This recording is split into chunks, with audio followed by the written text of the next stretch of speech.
Дали Алијанса за албанците на Зиједин Села ќе стане дел од владата? Еден од лидерите на Влен, Билјал Касами, вели дека постои интерес од Села, но според него владата има стабилно мнозинство.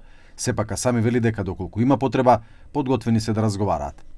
Ne vlerësojmë lartë interesimin e zotrit Zjadin Sela për të qenë pjesë e qeverisë. Po thonë që ka interesim zotri Sela të fundet të... Ka mesazhe pozitive se do të ishte i gatshëm që me kushte të caktuara të jetë pjesë e qeverisë dhe ne vlerësojmë këtë interesim.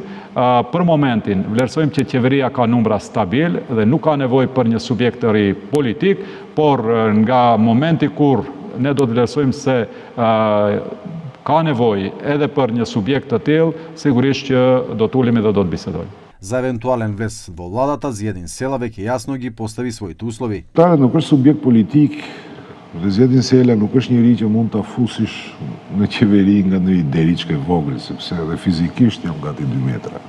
Apo. Alianca për shqiptarët është e gatshme që të flasë për temat politike, për çështje programore dhe të platformës, me çdo që është mandatari i qeverisë. Apo. Por nga ana tjetër, dhe unë vjen mirë që në i farforme e din aktorët politikë, që me ne nuk ulet për të biseduar për ministrira, po me ne ulet për të biseduar për kushtetutën. Për perspektivën e eurointegruese, për gjykatën kushtetuese dhe badenterin gjykatë kushtetuese. Додека се зборува за нови влезови во владата и нејзина реконструкција, како друга опција се спомнуваат и предвремени парламентарни избори. Самиот премиер Христијан Мицкоски во јавно обраќање изјави дека наскоро може да има предвремени избори.